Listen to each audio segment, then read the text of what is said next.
Welcome back, everyone.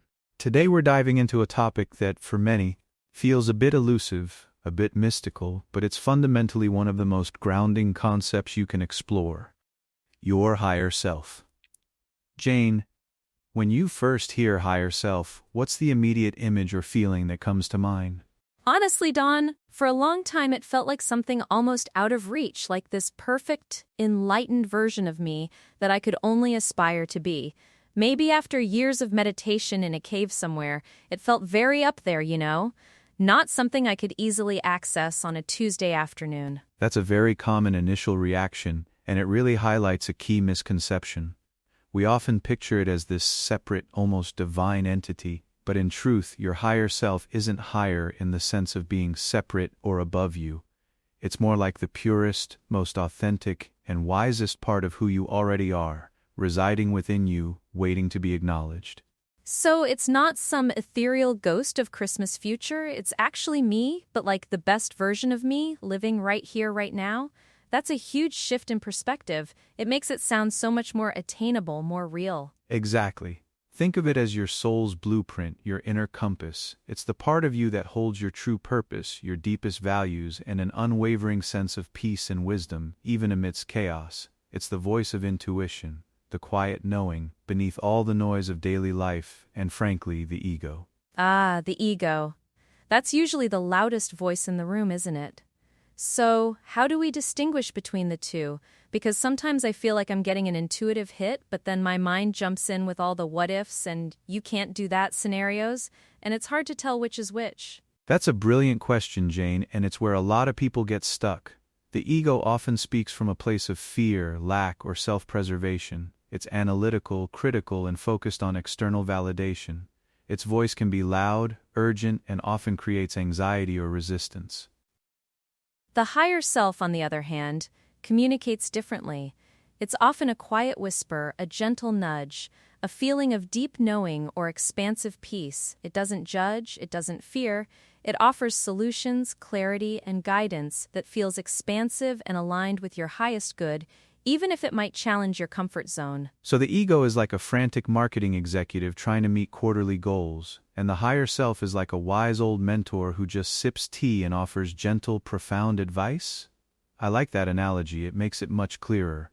But how do you even begin to quiet that frantic marketing executive long enough to hear the tea-sipping mentor? That's the million-dollar question, isn't it? It starts with intentionality and practice. One of the most effective ways is through mindfulness and meditation. You don't have to sit for hours in a lotus position, though that certainly helps.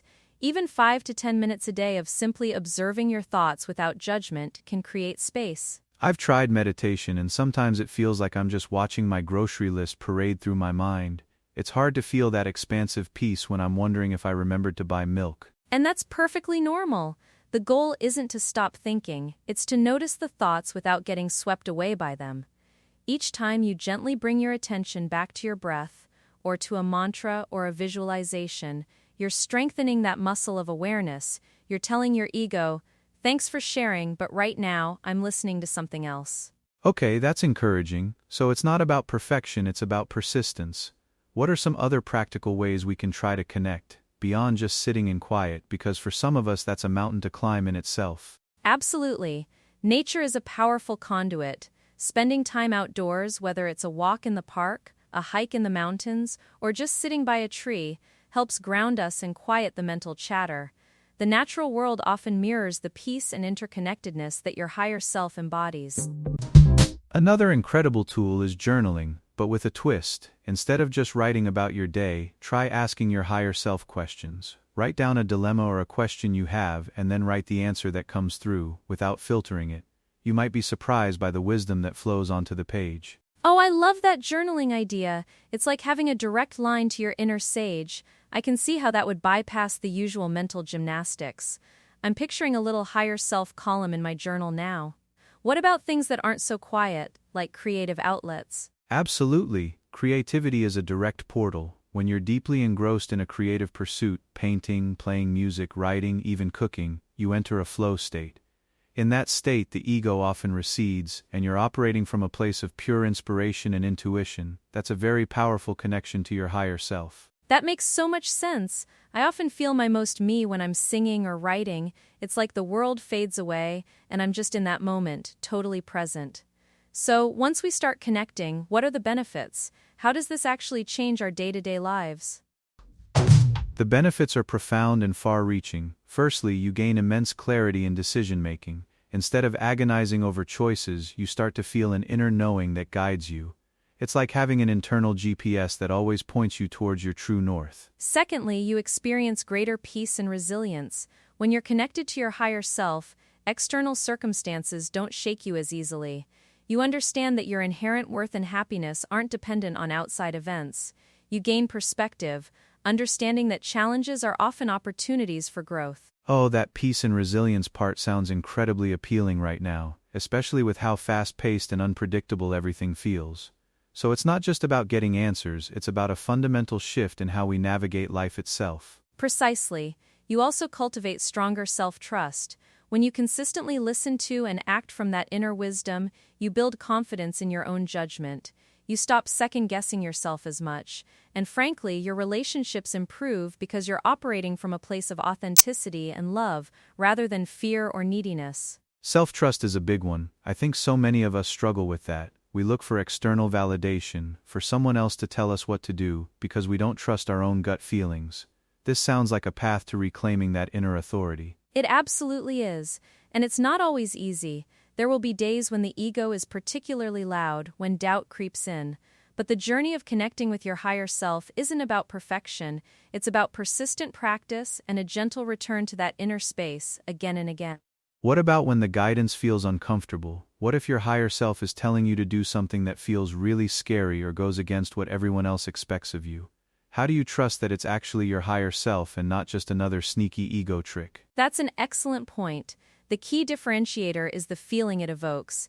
Even if the guidance feels scary because it's new or challenging, the underlying feeling from your higher self will be one of expansion, truth, and alignment. It won't come with frantic energy, a sense of panic, or a need to prove something. The ego often demands immediate gratification or seeks external approval. The higher self, while sometimes nudging you towards bold action, does so from a place of calm certainty.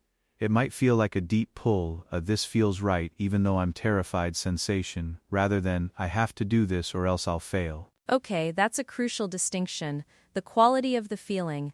So it's about tuning into that internal emotional resonance. If it feels expansive and true, even if challenging, it's likely the higher self. If it feels tight, fearful, or desperate, probably the ego. Exactly. Another way to gauge it is through alignment with your core values. Your higher self will always guide you in a way that aligns with your deepest truth, your integrity, and what truly matters to you. The ego can sometimes tempt you with shiny objects that are ultimately misaligned. This reminds me of a time I was offered a promotion, Don. On paper, it was everything I thought I wanted: more money, more prestige. But every time I thought about accepting it, I felt this knot in my stomach. It wasn't fear of responsibility, it was a deeper sense that it wasn't my path. I ended up declining, and everyone thought I was crazy, but I found a much more fulfilling role a few months later. What a perfect example, Jane. That gut feeling, that knot, was your higher self trying to communicate with you, telling you that the logical path wasn't the aligned path for your soul. It takes immense courage to listen to that quiet voice, especially when it goes against external expectations. It really did, and it's those moments looking back that confirm this whole idea isn't just fluffy spiritual talk, it's really practical, profound wisdom. So, for someone just starting out on this journey, what's one piece of advice you'd give them? I would say start small and be gentle with yourself. Don't expect to achieve enlightenment overnight. Begin with 5 minutes of quiet reflection each day, or try that journaling exercise. The key is consistency, not intensity. And remember, your higher self is always there, always loving, always guiding. You just need to create the space to hear it. Be gentle with yourself. I think that's the most important takeaway for me today. It takes the pressure off, knowing that this wisdom is already inside me, and it's not about achieving some external ideal but simply uncovering what's already there, is incredibly empowering. Exactly. It's not a destination, it's a continuous unfolding, a deeper coming home to yourself. And that, I believe, is the most profound journey any of us can undertake. Thank you, Jane, for this insightful conversation. Thank you, Dawn. This has been truly illuminating. And to all our listeners, we hope this conversation sparks your own journey of connecting with your amazing higher self. Until next time, keep listening to that inner whisper.